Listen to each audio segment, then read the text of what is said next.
महादेव जो देवों के देव हैं, इसलिए तो वो महादेव हैं।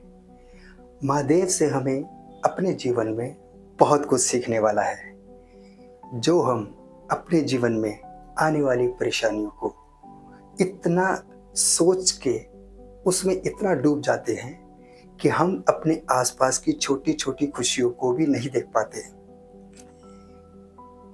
दुख हमें एक होता है, लेकिन उस एक दुख के कारण हम अपनी 10 खुशियों को छोड़ देते हैं, भूल जाते हैं। तो ऐसे में हमें शिक्षा लेनी चाहिए महादेव से, समझ लेनी चाहिए महादेव से और ज्ञान लेना चाहिए महादेव से।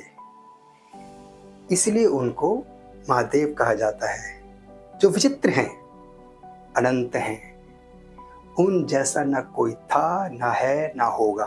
अगर हम महादेव के चरित्र को ध्यान से देखें तो वो हमें इतना मजबूत बनाते हैं, इतना शिक्षित करते हैं कि अगर हम उनके विचारों को, उनके सिद्धांतों को, उनके कुछ परसेंट व्यक्तित्व को हम अपने जीवन में ढाल लें तो यकीनन हमें बड़े से बड़ा दुख भी छोटा लगेगा।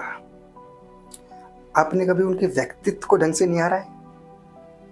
तो आज उनके व्यक्तित्व को ढंग से निहारते हैं कि वो सुख दुख को कैसे साथ लेके चलते हैं।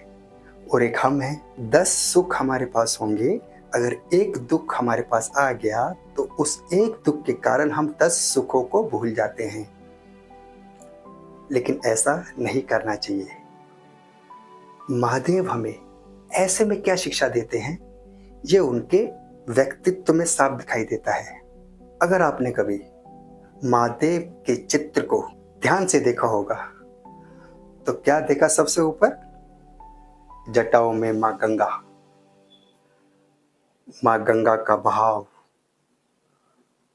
और अगर उनके मस्तिष्क में नजर मारे तो तीसरा नेत्र, यानी कि जिसके अंदर बसी है अग्नि, यानी जल और अग्नि साथ साथ। और महादेव के जटाओं में क्या दिखाई देता है? चंद्रमा, जिसके अंदर शीतलता, और कहते हैं चंद्रमा में होता है अमृत। और थोड़ा सा अगर नीचे आए तो महादेव के कंठ में क्या मिलता है? विष, यानी अमृत विष साथ साथ। महादेव के गले में क्या है? सांप। और महादेव के पुत्र गणेश, उनका वाहन क्या है? चूहा, यानी सांप और चूहा साथ साथ। चूहे को हमेशा डर रहता है कहीं सांप उतर के ना आ जाए नीचे, जान को खतरा है। लेकिन वही महादेव के दूसरे पुत्र हैं कार्तिकेय, जिनका वाहन है मोर। मोर चूहे से कहता है तू मत घबरा, मैं बैठा हूं।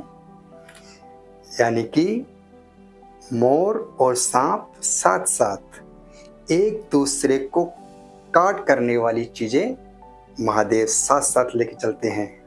महादेव की सवारी है बैल, नंदी महाराज। और माँ पार्वती जो भवानी का रूप है, उनकी सवारी क्या है? शेर, यानी बैल और शेर साथ साथ। जो कहीं नहीं इकट्ठे होते हैं उनको एक साथ लेकर महादेव चलते हैं।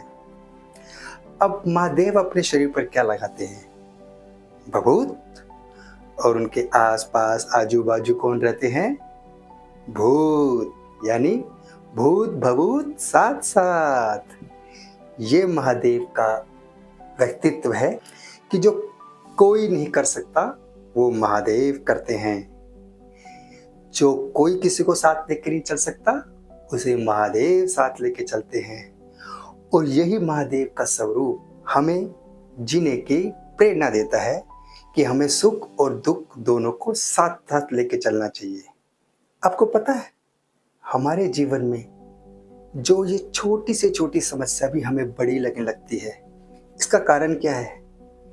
इसका कारण है हमारा आजकल का समय किस तरह से कट रहा है। कैसे कट रहा है? मैक्सिमम सोशल मीडिया में, इंस्टाग्राम पे, फेसबुक पे शॉर्ट्स देखते हुए, रील्स देखते हुए एक ही काम होता है, मोबाइल खोला, reels, Instagram, WhatsApp, reels, Instagram, WhatsApp, इनके शॉर्ट्स देखते रहते हैं। अब जैसे जैसे रील्स हमारी आंखों के सामने आती हैं, जिस तरह के शॉर्ट्स हम देखते हैं, उसी तरह का माइंड हमारा, हमारी सोच उसमें ढलते जाते हैं। महादेव को अनुसरण करना बहुत मुश्किल है और बहुत आसान भी है। अब हम किस तरह से उनका अनुसरण करते हैं, ये हमारे और आप पे निर्भर करता है। तो महादेव की कृपा आप पर बनी रहे, इसी शुभकामनाओं के साथ नमस्कार।